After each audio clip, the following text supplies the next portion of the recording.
Alright, so I have the handle material for the super simple do-it-yourself file knife. It unfortunately fell into the water, into the water in front of my belt grinder, which sucks, but things happen. So I have that in the oven right now at 200 degrees, just enough to kind of evaporate the water out of there. And once that's dry, I'll finish shaping that and then I'll attach it. But in the meantime, I have all these boxes, and these are, here, actually, I'll let you see a little bit more. But these are all, not all of them, but most of them are leather making supplies. So I figured I'd just unbox them for you guys. Now I do have, I already have quite a bit of leather making supplies, enough to make, what I make out of it, which is sheaths. But you can always use more. There's always 50 you can improve on. So I guess I'll just get into it. And like I said, not all of it is. I think there's like 2 packages that aren't leather making supplies, but we'll see as we go because they're not marked.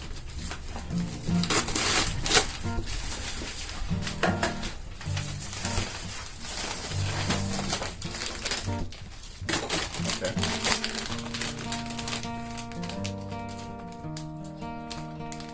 This looks like this is a mallet that I ordered. Awesome. Wow, that's actually really nice. I like that. So previously I was using this, which is just a rubber mallet, but yeah, I really don't like it because it's actually pretty soft, so you have to hit pretty hard. I think this is made out of some sort of epoxy, so it should have a harder hit. But yeah, I'm going to use this for like tooling, things like punching. And so it's gonna give me a pretty good hit. That's the first thing.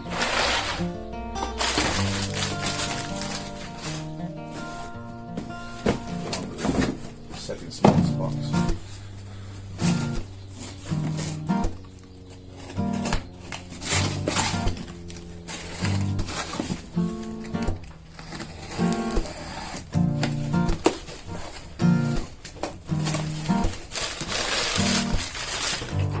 Wow, that's nice. Alright, so I have some red artificial sinew. This is the thread that I use for my sheaths. And what I'm doing is I'm slowly getting all of the colors to match the liners that I use. So the last knife that I made had red liners, so I bought the red sinew. So next time I make a knife with blue liners, I'll buy blue sinew and so on, until I could match the thread of the sheaths to all the liners that I make, or that I attach to my knives. So I'm really pumped about that. And there's a video coming soon about the sheaths for that file knife.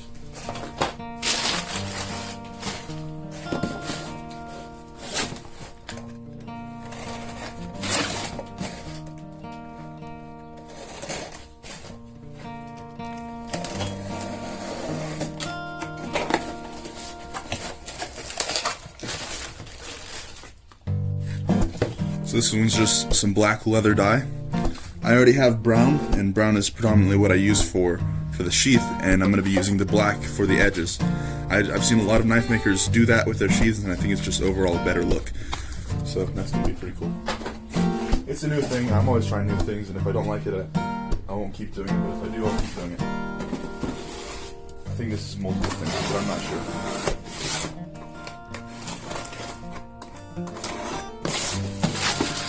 One of these boxes has to have multiple things, so I ordered more than just these.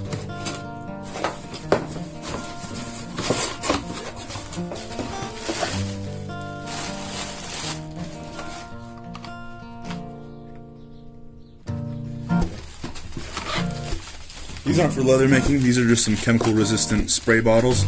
I wanted these for the acetone that I use, so I could spray it onto my wood handles and my knife planks before gluing it up. I feel like it'll just give me a better degrease, but that doesn't have anything to do with this. This is just for my phone. I bought some since I'm using my phone to record right now, so I bought some glass protectors for the camera. So that's gonna keep me protected, because I'm obviously always recording around in a shop, so you have the danger of the metal dust scratching your phone. Now these are some scratch-alls. It's a set of 2. Looks like they're about the same the same thickness. So I don't see any difference, but that's okay. Yeah, they are the same. But that's pretty cool. These are going to be for, I think they're going to be, I'm going to use them for my stitching, to kind of transfer the holes of the stitches. But so I'm going to keep the little protectant straws on there, so I can put it in my leather supplies.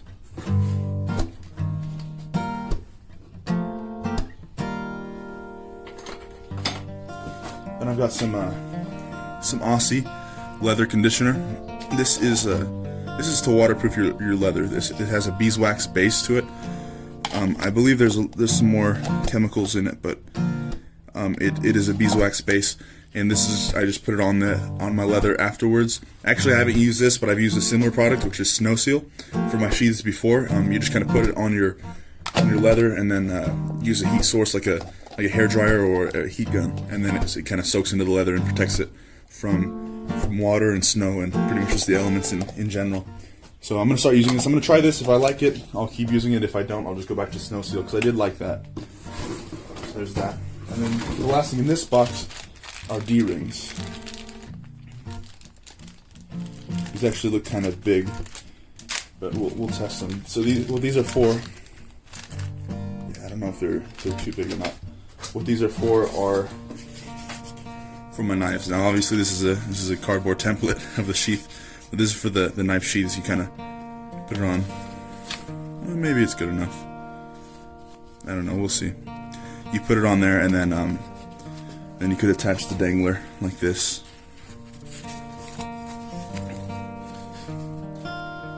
Yeah, but I'll probably be taking these back and getting the 1 inchers instead of 1.5 inch, or I think this might be 1.25 inch.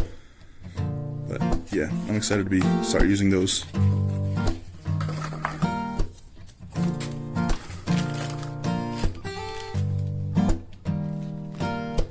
Let's save this package,